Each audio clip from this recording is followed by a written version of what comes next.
Pozdravljeni, dragi gledalci, v novem Q&A-ju. Danes odgovarjam na vprašanje, zakaj oziroma kako AEQ vidi in razume visok krvni tlak. Pri AEQ-ju na visok krvni tlak v bistvu gledamo z vidika povišane potencialne energije krvi, ki pa jo oseba ne more spraviti, se pravi to potencialno energijo ne more spraviti iz krvi v tkivo, kjer bi potem to potencialno energijo spremenila v življenjsko energijo, s katero bi potem seveda izvajala dejanja, imela občutke, čustva, živela. In če pride do take situacije, da more oseba notranjo napetost, notranjo potencialno energijo zadrževati v sebi in jo ne spremeniti v dejanja, v čustva, v vplive, v odzive, potem seveda more priti do neravnovesja oziroma do nepravilne funkcije, v tem primeru povišanega krvnega tlaka. Povišan krvni tlak je pri AEQ metodi več ali manj povezan z dvema vrstama vedenja, ki jih pri AEQ imenujemo vedenje letala pa vedenje aktivatorja. V glavnem pri letalu in aktivatorju je notranji pritisk bistveno višji od zunanjega, se pravi okolica ima nižji tlak, kot ga ima oseba. Oseba zadržuje čustva, oseba zadržuje reakcije, oseba zadržuje agresivne odzive. Seveda visok krvni tlak je povezan z neravnovesjem v telesu, ki pa seveda zahteva, da sploh obstaja kronično mišično zakrčenost, nepravilno dihanje, predvsem zaradi povečanih jeter pri taki osebi, in nepravilnemu ali pa nepravilnemu gibanju trebušne prepone. In seveda taka oseba ima tudi jasno, iz tega že lahko sklepate, neprimerno čustveno zrelost in čustveno učinkovitost ter neizkušenost ali pa zelo slabe izkušnje z izražanjem agresivnih čustev, še posebej entropičnih agresivnih čustev v okolico in slabih izkušenj s posledicami svojih dejanj v preteklosti. Seveda te zakrčenosti, težave z dihanjem in neustrezna čustvena zrelost in učinkovitost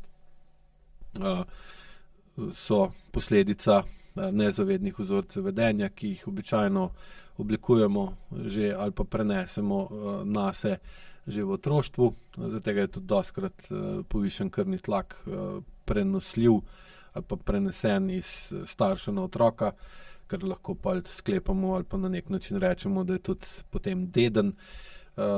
Samo pri AEQ-ju ne gledamo na ta prenos določene disfunkcije, kot je recimo neučinkovit ali pa nepravilen krvni tlak, kot na vpliv genetike, ampak vpliv okolja, v katerem otrok živi, vedenjskih vzorcev, ki jih je mogel prevzeti od staršev zaradi tega, ker so pač bili primerni za funkcioniranje v takratnem okolju, kar pa seveda potem lahko vodi v neučinkovito vedenje, neučinkovite odzive in pripelje pol tudi do takšnih stvari, kot so visok krvni tlak. Vzroki se v bistvu, ali pa pri AEQ-ju jih delimo na več ravni.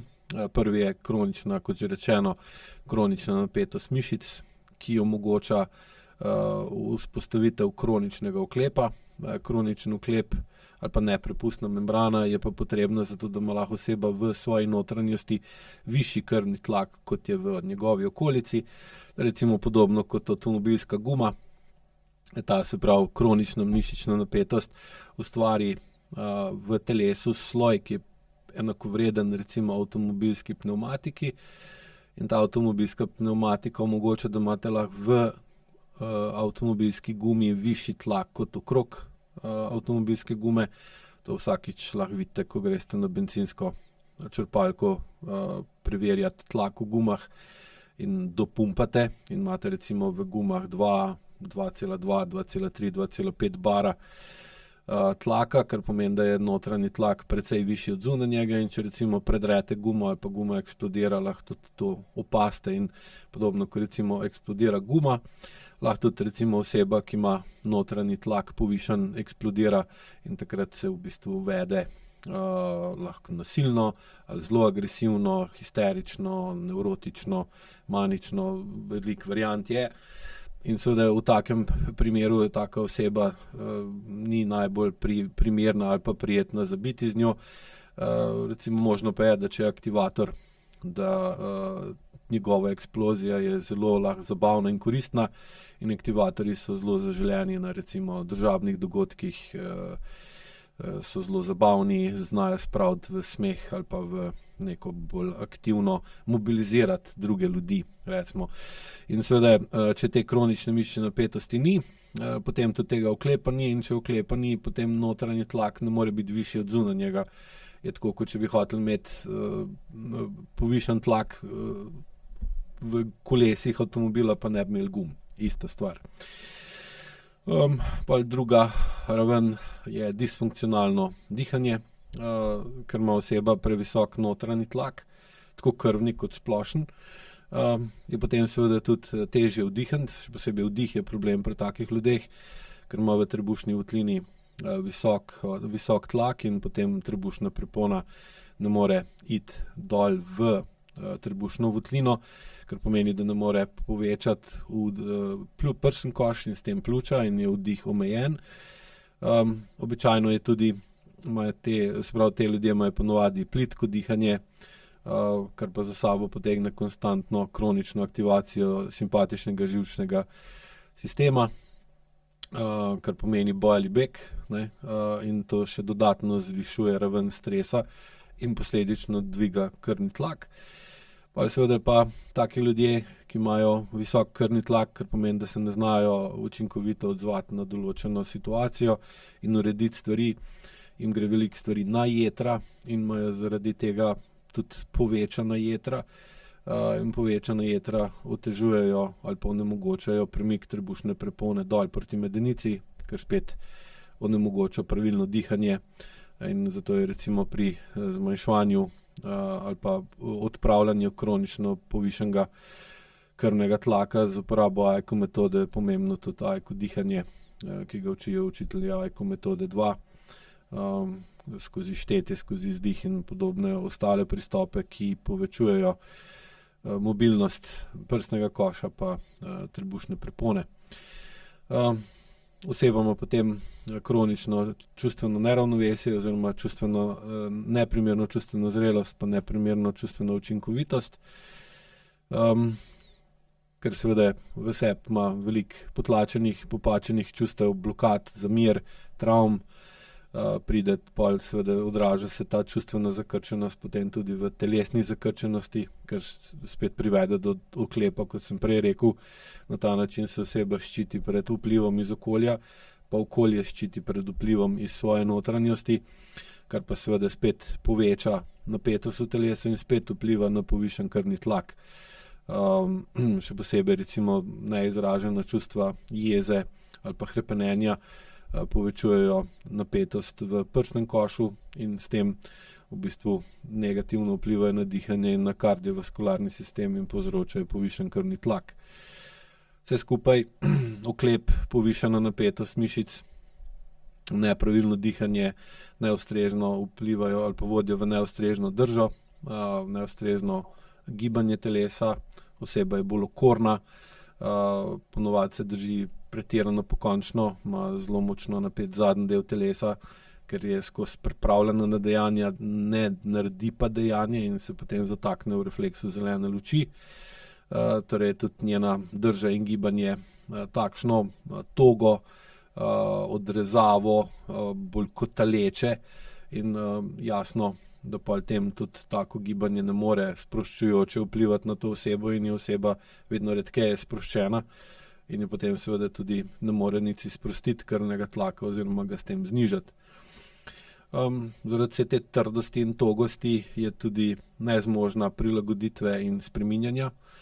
Ena od osnovnih stvari pri AEQ-ju je, da se in telo in tudi posledično dolgoročno podzavest znata prilagajati novim situacijam z določenimi zakasnitvami ali pa z določenim odmikom. In če je oseba toga, trda, napeta, nefunkcionalno diha, ne zmore slediti spremembam, zaradi tega je še bolj nevarnosti, je še bolj razočarana, je še bolj jezna, gre tudi še bolj na jetra in se še bolj zakrči, kar spet vodi v še večje neravnovesje živčnega sistema in seveda potem se to vse skupaj odraža tudi v srčno-žilnem sistemu, kjer pride povišan krvni tlak kot posledica nesposobnosti telesa, da se prilagodi ali vpliva na spremenjene okoliščine in jih uredi, da bi bili drugačni. Iz povedanega je verjetno tudi logično že, kaj pri AEQ-ju uporabljamo za to, da tistim, ki to želijo, omogočimo, pomagamo z učenjem, da lahko postopoma znižujejo povišan krvni tlak. Osnova je povečanje zavedanja, kakšna je zakrčenost telesa, povečanje zavedanja, kakšno dihanje imamo, kako smo čustveno urejeni, neurejeni, kakšno držo in gibanje imamo in koliko se znamo ali ne znamo prilagajati in spreminjati.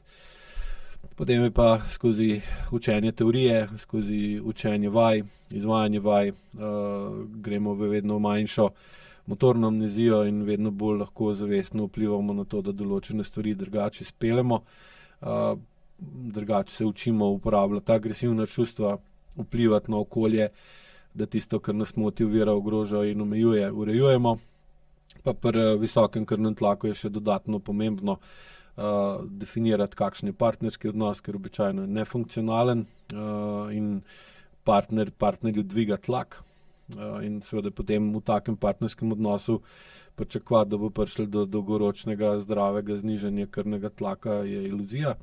Zato je tudi pomembno urejevati partnerski odnos in ga spreminjati na tak način, da se v partnerskem odnosu oba bolj spoštujeta, razumeta in pomagata en drugem, ne pa da dvigujeta tlak drugem. In na ta način se da potem v nekaj letih krvni tlak konkretno znižati in tudi dolgoročno urediti. Teda, upam, da vam je bilo povedano v korist. Če je bilo, lajkite, subscribite se na kanal, dobite nove vsebine vsakih 2-3 na teden. Pa lep pozdrav, do naslednjič.